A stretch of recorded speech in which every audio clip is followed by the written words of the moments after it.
नमस्कार, मैं अनुरागिनी समृद्ध झाबुआ एमपी न्यूज चैनल के कार्यक्रम झलक में आप सभी दर्शकों का हार्दिक स्वागत करती हूं। जैसे कि पिछले बार हम प्रथम कड़ी में राष्ट्रीय ध्वज के ऊपर हमने चर्चा की, अब द्वितीय कड़ी हम लेकर आए हैं आपके सामने।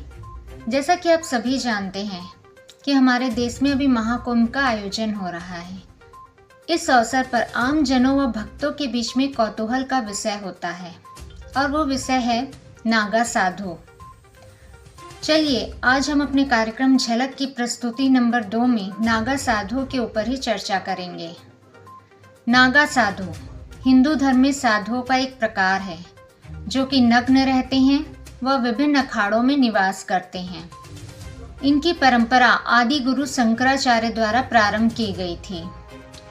जैसे कि ये सभी भक्तजनों के लिए कौतूहल व उत्सुकता का विषय होते हैं, तो इनकी जीवन शैली के बारे में जानकारी लेते हैं। नागा साधुओं के आश्रम हरिद्वार व अन्य तीर्थ स्थलों में पाए जाते हैं। इनके गुस्से के बारे में प्रचलित किस्से कहानियां इन्हें आम जनता से दूर रखती है। नागा साधु एक सैन्य पंथ है और वे एक सैन्य रेजिमेंट की तरह विभाजित रहते हैं। त्रिशूल, तलवार, शंख और चीलम इनकी पहचान है।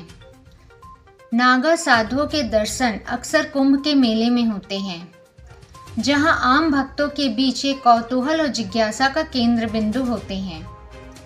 कोई वस्त्र धारण न करने की वजह से ये शिव भक्त नागा साधु या दिगंबर भी कहलाते हैं।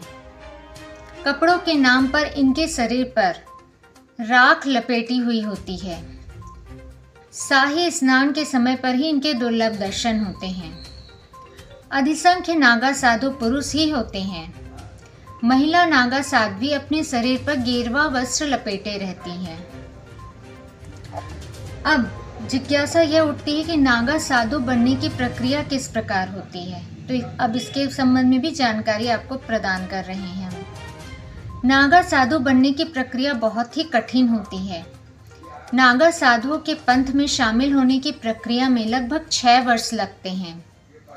इस दौरान नए सदस्य केवल एक लंगोट धारण करते हैं और कुंभ मेले में अंतिम प्रण लेने के बाद वे लंगोट भी त्याग देते हैं। प्रारंभ में उन्हें लंबे समय तक ब्रह्मचर्य का जीवन जीना होता है, फिर उन्हें महापुरुष तत्पश्चात अवधूत बनाया जाता है। अंतिम प्रक्रिया महाकुंभ के दौरान होती है, जिसमें उनका स्वयं का पिंडदान एवं दंडी संस्कार शामिल होता है। अब एक जिज्ञासा ये आती है कि इनका इतिहास क्या रहा, इस पंथ की, इस संप्रदाय की शुरुआत कहाँ से हुई। इसके बारे में हमें जो जानकारी मिली है वह इस प्रकार है कि भारतीय सनातन धर्म के वर्तमान स्वरूप की नींव आदि गुरु शंकराचार्य ने रखी थी। शंकराचार्य जी का जन्म 5वीं शताब्दी ईसा पूर्व में हुआ था। उस समय भारतीय जनमानस की दशा बहुत अच्छी नहीं थी। भारत की जो धन संपदा थी उसे बाह्य आक्रमणकारी लूटकर अपने साथ ले जाते थे। ईश्वर, हिंदू धर्मशास्त्रों को विभिन्न प्रकार की चुनौतियों का सामना करना पड़ रहा था। ऐसे में शंकराचार्य जी ने सनातन धर्म की स्थापना की। उनका महत्वपूर्ण कदम था देश के चारों कोनों में 4 पीठों क्रमशः गोवर्धन पीठ, शारदा पीठ, द्वारिका पीठ और ज्योतिर्मय पीठ की स्थापना। इसके अलावा आदि गुरु ने मठों व मंदिरों की संपत्ति लूटने वालों और श्रद्धालुओं को परेशान करने वालों से मुकाबला करने के लिए सनातन धर्म के विभिन्न संप्रदायों की सशस्त्र शाखाओं के रूप में अखाड़ों की स्थापना की। इसके अलावा अपने धर्म और संस्कृति की रक्षा के लिए शंकराचार्य जी ने इस बात पर भी जोर दिया कि युवा साधु हथियार चलाने में महारत हासिल करें। इन मठों व अखाड़ों में शस्त्र संचालन का अभ्यास कराया जाता था। इस तरह बाह्य आक्रमण के उस दौर में ये अखाड़े एक सुरक्षा कवच की तरह काम करते थे। इतिहास में ऐसे कई गौरवपूर्ण युद्धों का वर्णन मिलता है जिसमें 40,000 से ज़्यादा नागा साधुओं ने सहभागिता की। जैसे कि अहमद शाह अब्दाली द्वारा जब मथुरा और वृंदावन पर आक्रमण किया गया, उसके पश्चात गोकुल में आक्रमण के समय नागा साधुओं ने मुकाबला कर गोकुल की रक्षा की। किंतु आज़ादी के बाद इन अखाड़ों व नागा साधुओं का परिदृश्य परिवर्तित हो गया। आज़ादी के पश्चात सैन्य चरित्र त्याग ये नागा साधु संयमित जीवन व्यतीत करने पर बल देने लगे। इन अखाड़ों में केवल तप साधना तपस्या को ही प्रमुखता प्रदान की गई। इन्होंने अपने सैन्य चरित्र को त्याग दिया। अब जानकारी लेते हैं इनके अखाड़ों के बारे में। वर्तमान समय में इनके प्रमुख 13 अखाड़े हैं। पहला निरंजनी अखाड़ा, दूसरा जूना अखाड़ा, तीसरा महानिर्वाण अखाड़ा, चौथा श्री अटल अखाड़ा, पांचवा श्री आह्वान अखाड़ा, छठवां श्री आनंद अखाड़ा, सातवां श्री पंचाग्नि अखाड़ा, आठवां श्री नागपंथी गोरखनाथ अखाड़ा, नौवां है श्री वैष्णव अखाड़ा, 10वां श्री उदासीन पंचायती बड़ा अखाड़ा। इसी क्रम में 11वां श्री उदासीन नया अखाड़ा, 12वां श्री निर्मल पंचायती अखाड़ा और 13वां है निर्मोही अखाड़ा।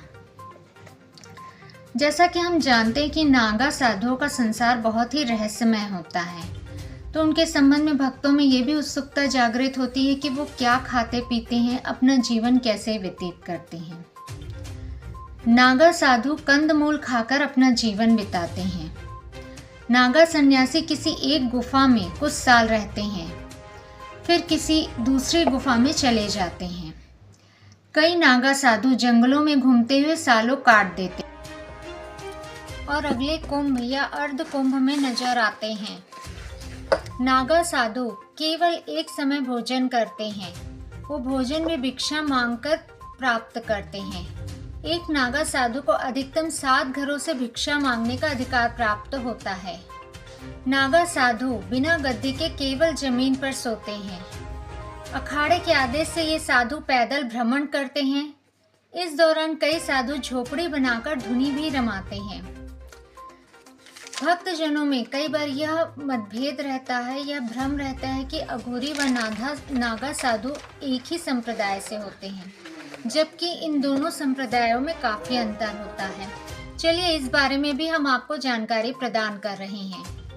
नागा साधु कुंभ व अखाड़े में देखे जाते हैं, जबकि अघोरी शमशान भूमि में वास करते हैं। नागा साधु शिव शक्ति व विष्णु के उपासक होते हैं, जबकि अघोरी शवों के साथ साधना करते हैं और शिव के भैरव रूप के उपासक होते हैं। नागा साधु भिक्षा मांगकर भोजन ग्रहण करते हैं, जबकि अघोरी साधु शवों का भी मांस भक्षण करते हैं। आज हमने कार्यक्रम झलक के दूसरे भाग में नागा साधु के संबंध में आपको छोटी सी जानकारी प्रदान करने की कोशिश की है। अगर हमारा प्रयास आप सभी को पसंद आया है तो कृपया कमेंट बॉक्स में जाकर कमेंट जरूर दें और अन्य प्रकार के व आगामी समय में आज झलक 2 कार्यक्रम में हमने नागा साधुओं के संबंध में जानकारी प्रदान करने की दिशा में एक छोटा सा प्रयास किया है।